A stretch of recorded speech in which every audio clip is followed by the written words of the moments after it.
bienvenidos al capítulo número, no sabemos qué número es, porque no sabemos cuándo va a salir este episodio. El día de hoy tenemos frente a las cámaras a la persona que siempre está tras bambalinas, la grúa. Bienvenido. Oíste, tengo nervios, Deja de hablar, Popó. te lo juro. No tenés nervios porque tenés tu podcast y vas como en el episodio 152. Sí, pero es que es diferente porque el podcast mío es como el mío, pero estar de invitado en otro se siente raro, me siento nervioso. Pero bueno, vamos con toda. Cuéntanos, ¿a qué te dedicas? ¿Quién eres? Bueno, yo soy La Grúa y así moriré. Nadie sabrá mi nombre. Soy productor de podcast, certificado. ¿Cuál es tu El podcast? número uno de Medellín. ¿Cuál es tu podcast favorito después del tuyo? ¿Sabes qué? No escucho De los que podcast. produces. De los que produzco, el Si Buenas Podcast. Ese es mi favorito. No lo estamos obligando a decir. No. Esto Para no es pago nada. ni nada. Esto es de corazón. Cuéntanos más de lo que haces. Pues soy productor de podcast. Inicialmente, cuando llegué pues, de Australia, pensé como en todo lo audiovisual. Me quiero dedicar a la parte audiovisual. Entonces empecé como a hacer reels y contenido para marcas, para restaurantes, para todo eso. Y llegó un punto en el que estaba muy alcanzado, porque estaba produciendo, creo que 1 o 2 podcasts más todos los clientes que tenía de audiovisual. Estallaste. No estaba dando abasto, Y te estaba apasiona estallado. demasiado es el tema de producir los podcasts. Sí. No, lo audiovisual también me gusta mucho, pero muchas veces la parte audiovisual me gusta con marcas o no sé, con marcas que me gusten a mí, que me Sí. sienta identificado. Había veces que eran marcas que de Nada verdad que ver. nada que ver conmigo y me tocaba hacerlo. Entonces Sí, no, llegó un ahí se momento que deja dije, de no, no más. disfrutar. Cuando uno no siente pasión por lo que hace, chaolín, no. Sí, total. Eso es muy importante. Bueno, a la grúa yo lo conocí hace, o sea, no llevamos ni un año de habernos conocido, y lo conocí en una feria que se llama CLAC, y en esa feria yo lancé mi marca de ropa y allá nos conocimos, y él estaba haciendo como contenido audiovisual para la feria, y yo no sé ni por qué quedé No, con esa tu vez, número. esa vez le estaba haciendo un contenido a una amiga mía, a Dana, A Dana, sí. del emprendimiento de ella con la mamá, y le está haciendo los videos a ella. Ya. Y yo iba pasando por el stand de Vintage y Janina, una Sí. mujer muy especial, me gritó desde lo lejos. Ah, Me sí, te gritó, reconoció. yo a vos te sigo en redes, me encanta lo que haces. Entonces yo como para que no gritara más esta loca, Te acercaste. me acerqué y ahí estabas vos también y eso fue como amor a primera vista. Ay, sí, conectamos súper brutal desde el primer momento, quedamos con el número. No, yo no quedé con tu número, Ah, no, tú yo se quedé lo con el de pediste a Yanni. Yanni, sí, Yo le sí, dije a sí. Yanni, pásame el número de Nicole y yo tenía miedo de escribirte. Yo dije, parce, esta vieja, pues, ¿qué le voy a decir? No sé cómo llegarle, pero diga, es un buen contacto y me cayó muy bien, pero hasta ya, no sé, deben escribirle 50 Pero personas al tengo día. una pregunta, porque digamos, Yanni, la primera impresión que tuvo mía fue como, pues, lo peor. Como esta pelada debe ser súper creída, súper mala clase, y siento que muchas personas tienen esa Sí. percepción de mí. Yo diría que es por, no sé, lo que pasa es que uno en redes ve una cosa y uno inmediatamente asume algo de la persona, ¿cierto? Uno ve una persona que, pues cuando yo te conocí, cuando yo te empecé a seguir, tú estabas con José y quizá uno juzga sin conocer a la persona. Entonces, decía, no, esta pelada debe ser súper creída, porque yo pensaba, yo dije, esta pelada debe ser súper creída. Y de hecho, cuando yo te vi, yo dije, yo esta pelada la he visto en algún lado, pero no me acuerdo en dónde. Y yo le dije a Dana, Dana, ¿quién es ella? Yo creo que yo la conozco. Y Dana me dijo, ella es Nicole Romero, ella fue la que trabajó con José. Y yo, claro. Y yo decía, esta mona es un bebé. Te Cuando tú amo. estabas trabajando con José, yo decía, marica, esta mona es un bebé. Yo le decía a los amigos míos, yo decía, marica, que... Y ya después uno se da cuenta Y no es tan bebé. ¿Qué vas a decir? que sí. Gracias. Bueno, entonces nos conocimos y yo no sé cómo por qué nos reunimos. Parce, mi memoria es pésima. ¿Por qué nos reunimos? Como era para hacer contenido para Vintage. Sí. Era para hacer contenido para Íbamos Vintage. como a cuadrar un contenido para Vintage, pero en esa reunión nació el podcast. Sí. En esa reunión nació la primera conversación. Porque yo dije, tengo que empezar a enfocar todo lo mío al podcast, a la producción. Y yo le estaba produciendo el podcast a otra persona acá de Medellín, como en canje. Y yo dije, voy a dejar de hacer el canje con esta persona y le voy a ofrecer el canje a Nicole.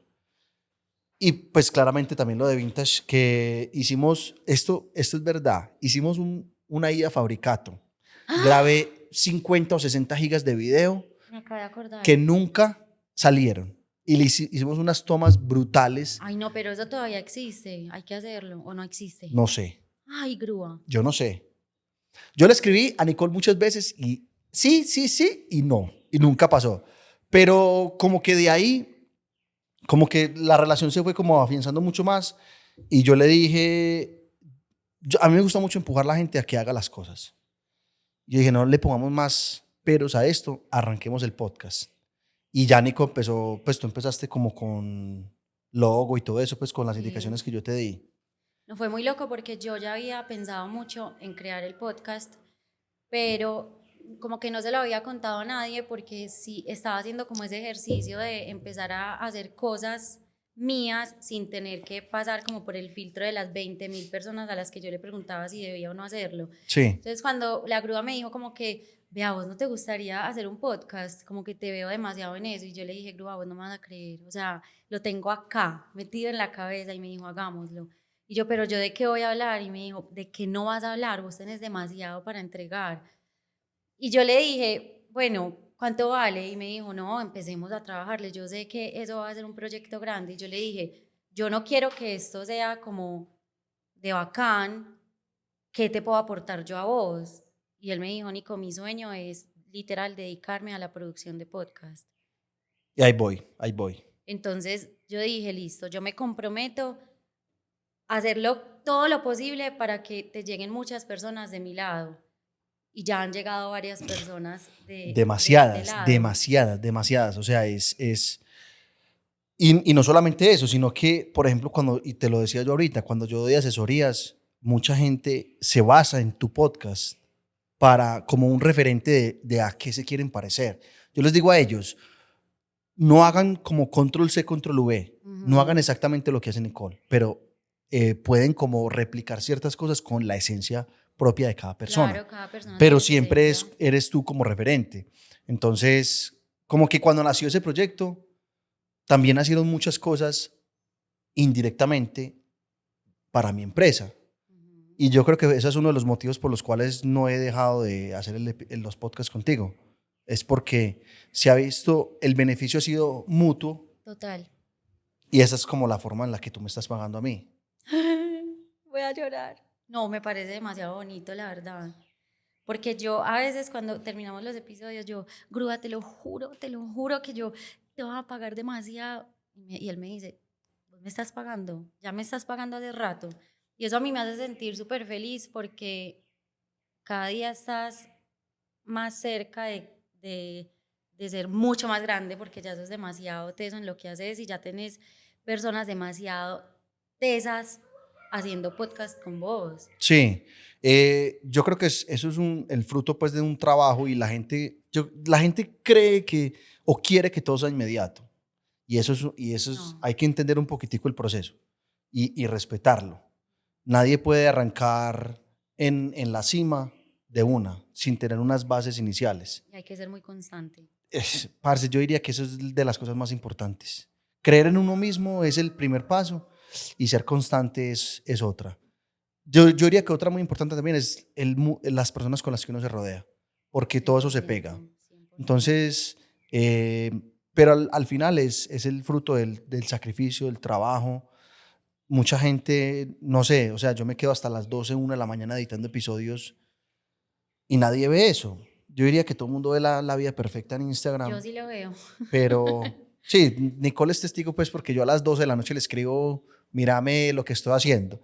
Pero, pero es eso, es como el fruto del sacrificio y del trabajo Qué nota, qué y la trabajo pasión. tan brutal el tuyo, porque siento que la grúa no es de las personas que llega a grabar con uno y le da play y se desentiende. La grúa ha llorado. El pasado lloré, Sí, en el de uff, Manuela el de lloré. Manu es denso. Bueno, yo invité a la grúa hoy porque quiero como que nos cuente como cuál ha sido el proceso para llegar a lo que llegó hoy. Y me parecía muy bonito hablar de un momento de su vida en el que pues también nació su podcast, que no sé si lo hemos dicho, él tiene un podcast con Aleja, que es su novia futura esposa, que se Sí. llama Aleja y la grúa. Es una cosa, yo ni siquiera sé cómo explicar ese podcast. Nada, pues es O sea, que es como nada que ver con este podcast porque si van a llorar es de la risa en ese podcast, ¿cierto? hay como 2 o 3 episodios en los que pueden llorar. Profundos, Pues, o sea, es sí. que sí se puede llorar, como con El de el, la nas- pedida, el de la pilla de mano, el del sí, nacimiento de Benji. Esos específicos, pues, pero porque son como más profundos. sí. Pero nosotros hablamos temas muy banales, pues, muy Y cotidianos. es muy bacano porque los episodios ellos intentan, bueno, intentan no porque lo logran, como tener a la gente en los episodios. Entonces, antes de grabar los episodios, ellos como que hacen esa interacción con las personas que los oyen y los ven. Y durante los episodios hablan sobre eso que la gente quiere escuchar. Entonces, bueno, Grúa, contá, vos te fuiste para Australia, ¿en qué momento de tu vida? Yo me fui para Australia en el 2012. Parce, fue el momento, yo creo que tenía que ser. Yo desde que estaba pequeñito, yo decía que mi destino estaba en otro lugar. Siempre, desde que estaba muy niño, yo sentía que yo quería conocer el mundo. Y mm, en cierta parte me arrepiento de no haberme ido antes. Yo me fui cuando tenía 24 años. Me fui para Australia. Yo aterricé en Melbourne y yo dije, esta es mi ciudad. O sea, yo sentí algo, no es como la gente que tiene miedo. No, yo sabía que yo me iba a quedar por mucho tiempo ahí. Yo toqué ese país y yo dije, aquí fue. ¿Pero qué fue lo que te movió a irte de acá? Estaba muy perdido emocionalmente, estaba muy perdido en el estudio. Empecé en muchas universidades, me presenté a la Fuerza Aérea, como que fue muchas cosas que pasaron que detonaron que yo me fuera. Yo llegué a un punto en el que yo estaba trabajando en un bar los fines de semana y con lo que me hacía o lo que me daba para hacer, pagaba el semestre de la universidad. Pero estaba estudiando lo que no quería. Me gustaba mucho, a mí me gustaban mucho las matemáticas y todo, la física, la química, pero no sentía que lo que estuviera estudiando llenaba mis expectativas. Yo Mm. decía, en ese momento yo dije, siento algo que tengo que cambiar. Y ahí fue donde yo dije, bueno, me voy para Inglaterra, inicialmente. Ya. Yo me quería ir para Inglaterra. Fui a una agencia, sin decirle a nadie, fui a una agencia y le dije a la pelada, mira, ve, yo me quiero ir para Inglaterra, no sé qué, porque a mí me gusta mucho el fútbol, el tenis y la Fórmula 1. Y en Inglaterra están los tres. La pelada me dijo, no, váyase para Australia. El pago en Inglaterra es malísimo. Yo, Australia, eso es lejísimos. Pero allá está la Fórmula 1 y el tenis. Yo le dije, la única ciudad a la que yo iría sería Melbourne. La pelada me dijo, listo, no sé qué, me mandó todos los papeles. Fui a hablar con mis papás y les dije, vea, me voy para Australia. Mi mamá vio la decisión que yo tenía en mi cara y me dijo, se puso a llorar y me dijo, hágale, nosotros le apoyamos con todo. Y en cuestión de 6 meses ya estaba aterrizando en Solo, Melbourne. te fuiste solo. Me fui solo. O sea, no conocía a nadie, a nadie. Llegué a la casa de un man de Medellín que era un conocido de Guatapé y llegué a la casa de ellos. Y desde ahí ya todo fue, o sea, yo era feliz. ¿Qué hacías? De todo. Yo llegué a Australia, yo me demoré un mes para conseguir un trabajo estable, pero en ese mes yo probé absolutamente todo. Yo limpié en un estadio, yo limpié en un colegio. O sea, fue, digamos, lo que normalmente uno se va a hacer allá a Australia. ¿Tú crees que la gente romantiza demasiado esas idas de la gente del país? Sí, ¿Cierto que sí? sí, yo creo que le ponen mucho moño. Sí, O sea, parce, si se quiere ir, esto es lo que yo le digo a toda la gente, parce, me quiero ir para Australia. Yo les digo, no lo no la piensen. piensen 2 veces. Es increíble. Y la vuelta es que en Australia, con cualquier trabajo que tú tengas, te puedes dar una vida muy buena, muy buena. Yo no sé si se va a escuchar mal o no, pero yo desde que me fui, yo dije, yo no voy a limpiar, no Ujú. quiero limpiar. Yo trabajaba en bares y en restaurantes aquí en Colombia. Yo dije, puedo hacer lo mismo allá. Claro. Y al mes conseguí un trabajo en un restaurante que era en ese momento, no sé si ahorita, es como el segundo o el tercer mejor restaurante de carnes de Australia. Y llegué a trabajar en el bar, pero yo no hablaba nada de ¿Cómo inglés. así? ¿Te fuiste sin saber inglés? Yo supuestamente hablaba inglés, pero en el aeropuerto de Nueva Zelanda, ni siquiera había llegado a Australia, me di cuenta que no hablaba inglés. Pero no pude ni siquiera pedir una hamburguesa en McDonald's. No fui ¿No te capaz. asustaste cuando te diste cuenta que no Me tenías cagué. nada? Claro. O sea, me cagué. Yo dije, parce, ¿qué voy a hacer? O sea, yo no hablaba nada de inglés y yo entré a trabajar en ese restaurante donde nadie hablaba español. Entonces y yo decía, yo necesito este trabajo. Y el trabajo era muy bueno. Yo pasaba muy bueno. O sea, yo necesito este trabajo. Y ahí conocí a mi mejor amigo, que se llama John. John es de Inglaterra. Es una mezcolanza de nacionalidades. Pero él me dijo, listo, vea, vamos a hacer una cosa. Todo lo que usted aprenda en la escuela donde está estudiando inglés, lo practicamos acá en el bar. Que trabajamos en el bar, él y yo. Entonces él me decía, usted me enseña mi español y yo le enseño a usted inglés. Y en 2 meses estaba ya Increíble. listo. Ya estaba hablando inglés perfecto. ¿Siempre trabajaste ahí? Trabajé en ese restaurante por ahí unos 7 años.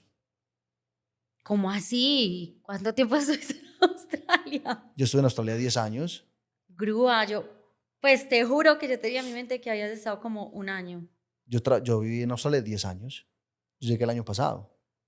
Bueno, ¿en qué momento llega Aleja a tu vida?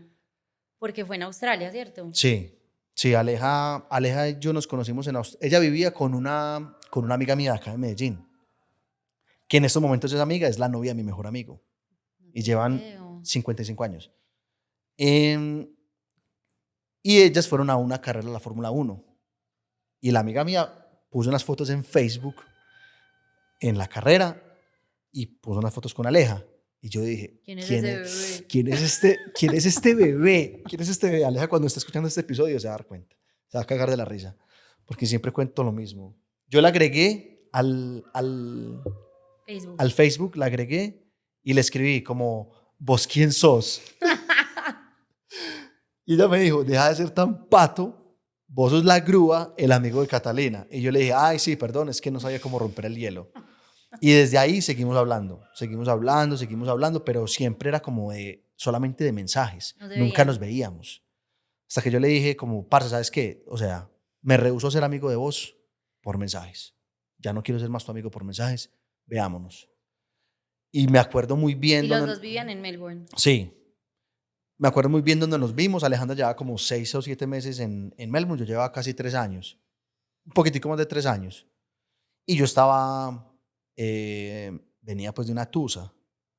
Entonces como que yo estaba literal, parce. Cuando uno está entusado, uno es a lo que se mueva. Eso es todos contra todos, prácticamente. Pero ya cuando nos vimos con Aleja, eso fue como un clic. Cuando nos vimos la primera vez, como que nos caímos muy bien, no sé qué. Yo dije, listo, vamos a seguir saliendo. Seguimos saliendo normal. Y aquí vamos. Listo. Antes de que fuera Aleja y la Grúa podcast, solo era la Grúa, El podcast de la grúa. el podcast de la Grúa. Sí. ¿En qué momento decidiste empezar el podcast y por qué? Pues si te apasionaba tanto todo ese tema como de matemáticas, química, tan, me contabas ahora que te gustaba mucho el tema de radio, pero ¿qué te llevó a hacer el podcast? ¿Tenías como algún podcast que vos dijeras, parce, quiero empezar un podcast por ese podcast o por qué? Yo escuchaba el podcast de Joe Rogan en ese tiempo, pero nunca como que la pasión, el podcast mío nació en todos mis años que estuve en Colombia, escuchando el huevo matutino de Veracruz Ya me acordé. cuando iba para la universidad. Ese era mi plan. Y yo me soñaba porque Veracruz fue una emisora que marcó nuestra generación. Entonces eso era sagrado, el huevo matutino o el correo de la noche que era en la noche. Entonces yo decía, parce, yo quiero trabajar en radio, yo quiero trabajar en radio. Pues me gustaba mucho esa parte, como la radio, como hablar. Y siempre tuve como ese llamado, esa pasión. Pero dije, pues no sé, como que lo puse de lado. Cuando yo llegué a Australia, pues ya estaba con Aleja, de hecho, cuando empecé el podcast, yo dije, un podcast es, haga de cuenta, como una sección de radio. Ujú. Pues es una sección de radio en la que vos hablas de un tema en específico. Voy a hacer un podcast. Entonces, yo soy muy apasionado. Cuando a mí algo me apasiona, parce, yo me meto all in. Y yo investigo y veo tutoriales sobre tutoriales, todo. Entonces, empecé a investigar y me compré un microfonito de $50. Así en la mesa del comedor, con el computador, y arranqué, Sin video. sin video. Hice 29 episodios en audio. Pero dije, no voy a parar, no voy a parar. Ya, empecé el primer episodio, no voy a parar. Y desde ahí ya llevamos, el podcast pues ha tenido un cambio impresionante. ¿En qué momento empieza Aleja a entrar al podcast? Aleja es un relleno, Aleja empezó como un relleno. Porque yo hice un episodio con un parcero. Yo inicialmente quería hacer como episodios como mostrando casos de colombianos o de latinos en Australia que fueran exitosos o que inspiraran a la gente. Y voy a empezar a entrevistar gente así. Y en uno de esos episodios hice el episodio con un amigo. Y el man me dijo, no, parce, ese episodio no me gustó, no lo subas. Yo como, ay, parce, me quedé sin episodio para esta semana. Aleja, venga. Aleja, amor, ven, hagamos un episodio, no sé qué. Ay, pero ¿de qué hablo? De cualquier cosa hablamos. Y creo que el primer episodio fue el de colombianitis, si no estoy mal. Bueno, como cosas que extraña uno de Colombia estando fuera. Y a la gente le gustó mucho ese episodio. Yo, de pronto la puedo seguir invitando. Ya después de eso, le dije a Aleja, amor, hagamos otro. Y cuando hicimos otro, me di cuenta otra vez que a la gente le gustó. Yo dije, no, ya, ¿sabes qué? Vas de titular. Vas de titular. Y ya, ahí ya, después de eso ya no nos volvimos a separar. No han parado. No hemos parado. Llevamos 123 episodios. ¿En algún momento has pensado como que el podcast de ustedes te quita tiempo para lo que, pues, para lo que te quieres dedicar, que es la producción, o cero? No. El podcast es prioridad. El podcast El es de mi cliente, ustedes. el podcast mío es mi cliente VIP. Me encanta. Entonces, a ese le meto todo. Ese es por el que más trasnocho. A ese es el que más como ganas le meto. No quiere decir que a los otros no le meta ganas, sino Sí, que no, pero el es mío que es es tu hijo. como el bebé que ya tenemos. Entonces, sí, ese podcast es importantísimo. Nosotros, por ejemplo, yo los otros podcasts los grabo en semana. El podcast de nosotros lo grabamos el fin de semana. El fin de semana, ese es como un plan del fin de semana, grabar. Bueno, y que, pues pucha, es que siento que han pasado muchas cosas en muy poquito tiempo para vos, ¿no? Demasiadas. En este año y Sí, pedazo que llevo en Medellín, o sea, es como que es un cambio que yo siento que nunca hubiera sido posible en Australia. Yo en Australia en este momento no sería feliz de estar allá, pero no sería feliz ¿por qué te de ser lo devolviste? que soy. Nosotros nos devolvimos muchas razones. ¿Cuánto tiempo se quedó Aleja allá con vos? Juntos estuvimos más o menos 3 años en Australia. No, más, 5, por ahí 5 años. Mucho. No, yo digo que más. Que Aleja y yo ya vamos a cumplir 8 años. Más o menos 7 años estuvimos Aleja y yo allá juntos. Y nosotros nos devolvimos porque cuando Aleja quedó en embarazo, ella siguió trabajando. Pero después de eso llegó la pandemia. Y en la pandemia en Australia se empelicularon horrible y cerraron absolutamente todo, cerraron todo. Entonces los dos nos quedamos sin trabajo, pero había una cosa que llama el superannuation, que es como la jubilación, por decirlo así. Cuando uno, pues allá como cuando uno es legal en los trabajos, ellos le pagan a uno todo eso. Entonces yo tenía de 7 años, tenía muchísima plata ahí y nos dejaron retirar $10,000 a cada uno. Entonces con eso sobrevivimos como pagando renta, mercado, esto y lo otro, pero esos eran los ahorros que nosotros supuestamente íbamos a traer para acá Ay, y se nos fueron. Después de eso nació Benjamín. justo en pandemia. Pero Benji nació allá. Sí, Ay, yo no sabía. sí, Benjamín Mucho nació. gusto, Nicole. Déjalo crecer, déjamelo crecer. Sí, Benjamín nació allá el 9 de marzo y el 11 de marzo declararon pandemia. Entonces, eso fue horrible.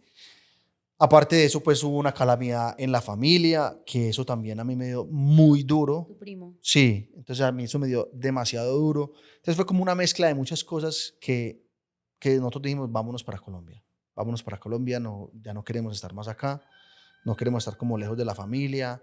Aleja estaba muy reventada con Benjamín.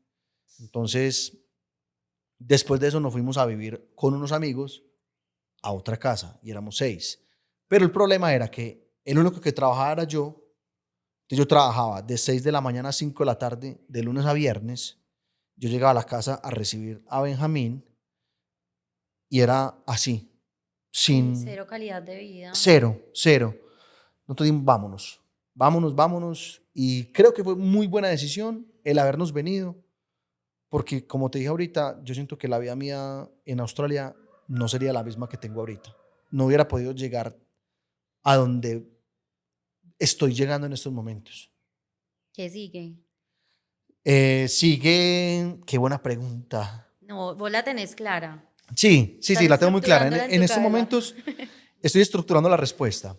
En estos momentos, el paso más inmediato a seguir es crear el estudio, tener un estudio de producción de podcast. Yo creo que ese proyecto que tenés en mente, que hace muchos meses lo tenés en mente, tiene demasiado potencial, porque yo no sé, Grúa, yo llegué al mundo del podcast hace muy poquito y lo había explorado muy poco anteriormente. Digamos que tenía como un par de podcasts a los que yo acudía como en momentos de crisis, que eran más podcasts como de crecimiento personal y eso.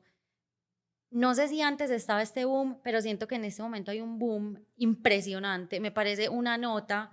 En estos días en Twitter leía como alguien, como a modo maluco, diciendo, y entonces ahora ya todo el mundo tiene podcast. ¿Y qué? Sí, es muy importante o sea, la gente no debería pararle tantas bolas a lo Los que diga la comentarios, gente. total. Porque es que si nos vamos a basar en lo que la gente piense, yo diría que uno nunca termina haciendo nada porque siempre va a haber alguien que esté en desacuerdo con lo que uno está haciendo. Siempre. Y es muy importante lo que vos decís, que hagan los podcasts que sea, pero como ser fiel a la esencia de uno y a lo que uno es lo más importante. Sí, ¿Sabes qué? A mí me ha servido, vos sabes, pero como para que la gente sepa, para mí esto ha sido una catarsis demasiado bonita, este podcast, porque a veces, mira que el día que nos reunimos yo te decía, ¿yo de qué voy a hablar? Yo no sabía que yo tenía tanto para exteriorizar sí, y no sabía que habían tantas personas con necesidad de contarle a la gente sus cosas. Y no necesariamente hablo de sucesos trágicos, no, o sea, qué bueno vos sentarte acá a hablar de lo que te apasiona y cómo te ha movido esa pasión a, a un proyecto de vida, porque es que vos ya sabes que esto es lo que quieres hacer y no te vas a rendir hasta el día que tengas lo que quieres tener. sí. Yo diría, Nico, que es muy importante lo que tú mencionabas de muchas veces uno tiene una historia adentro, que esa historia puede influir en otra persona, en otro país, en otra ciudad, a, a tomar una decisión importante. A veces escucharlo de una persona muy externa a uno le puede a uno inspirar parce, tengo que hacerlo. Y tu podcast me ayudó, ¿cierto? Entonces, Es muy bonito. recibir esos mensajes de las personas es demasiado gratificante. Yo diría que ese para mí es el objetivo del podcast, que la gente me diga, parce, 100%. me sacaste una sonrisa, estaba pasando por un momento muy difícil y tu podcast me ayudó demasiado. Eso para mí ya es todo. El simple hecho de vos saber que una persona tuvo un mal día en el trabajo, porque sí, y que se regaló esa media hora para verlo o escucharlo a uno. Y aparte de sacar ese momento para escucharlo a uno, saca el momento de escribirle a uno. Ya, Ya, ya goleaste. o sea, ya, yo no tengo que, o sea, una persona a la que uno le llega hace que el podcast valga la pena. Sí, eso es muy importante. Luis, ya, Eso es hermoso. que quiero que le des un mensaje a las personas como en dos sentidos. El primero, siento que muchas personas a veces le temen a dejar lo que tienen acá e irse a no sé qué va a pasar, porque puede que llegues y digas, parce, me hubiera quedado, pero bueno, lo intenté. Primero me gustaría que le dieras un mensaje a esas personas que no se atreven o que están en ese momento de tomar una decisión o que lo han pensado. Y segundo, no sé si quieres como ofrecer los servicios de la producción de podcast en este momento como para las personas que hay en Medellín, que no están en Medellín, de pronto las asesorías, que me parece una nota lo que estás haciendo. Uh-huh. Bueno, en cuanto al primero, yo diría que ese miedo tienen que usarlo a su favor también para saber que la pueden romper muy duro. Otra cosa que hay que tener en cuenta es que eso no es para todo el mundo, definitivamente. He visto casos en los que son personas muy tesas acá y quizás se van para allá y de verdad no encajan en lo absoluto con el país, y eso está bien también. Claro. Que eso es un miedo que la persona puede tener y está bien aceptar que lo intentaste, no fue lo tuyo y te devolves y la rompes. Entonces, eso es importante saberlo, pero ese miedo es temporal. Una vez vos llegues y te des cuenta de lo que sos, porque ya estás fuera del nido, fuera de la zona de confort de tu ciudad, de tu familia, de todo cerca de vos, y sales a un país en el que estás extremadamente lejos, a 16 horas de diferencia, ahí es donde yo me di cuenta de lo que estaba hecho. Y muchas veces cuando uno está lejos es cuando más se da cuenta de lo que está hecho y de lo que es capaz y a dónde puede llegar. Que quizá en la zona de confort en la que estaba en Colombia no hubiera salido tan fácil como lo hizo cuando estaba afuera. Entonces, ese miedo es normal sentirlo, pero es bueno afrontarlo de lleno y tal vez derrotarlo. Y si están pensando en irse, de verdad, háganlo. Y si están pensando en irse para Australia, mejor aún, porque es un país... La traga. Yo todavía estoy muy entusado, pero es un país hermoso. Es un país hermoso. Para mí es mi segundo hogar. Es como... despierta muchas cosas en mí. Entonces, de verdad que se lo aconsejo a todos, a todos. En la producción de podcast, pues no, claramente a la orden. Nicole, pues me pueden contactar en La Grúa, así me encuentran en redes. Y pues no, podcast en video, audio, asesorías, pregunte por lo que no vea. La cuña, obvio. Sí, total. Era necesaria. Sí. Porque yo siempre, pues pucha, yo creo que yo en todos los episodios hablo de vos. Sí. Pues es como que, entonces La Grúa me regañó. Ya lo vieron, ya lo conocieron. Yo soy muy regañón, pero porque cuando yo veo potencial en las personas, trato de que le metan pasión a la vuelta. Y yo soy una persona que necesita que la regañen para hacer las cosas. Yo le dije a Nicole, donde usted no se ponga las pilas con este podcast, yo no le vuelvo a hacer el podcast. Sí, me amenazó. Y yo, bueno. Y vea. Estoy muy juiciosa. Sí, estás demasiado juiciosa. Y la gente se ha dado cuenta, me han escrito mucho. Estás muy juiciosa. Grúa, gracias. ¿A ti? No, a ti. A ti. Te amo. Aleja, te tenés que venir necesito hacer un episodio con Aleja y La Grúa hablando de temas banales. Sí, hablamos de temas banales. Yo soy buenísimo para eso. De peos, de popó, de chichi. Lo vamos a hacer. Gracias por escucharnos, por vernos. Ya saben que nos pueden escuchar y ver en Spotify, en YouTube y seguirme en Si Buenas Podcast en Instagram. Chao.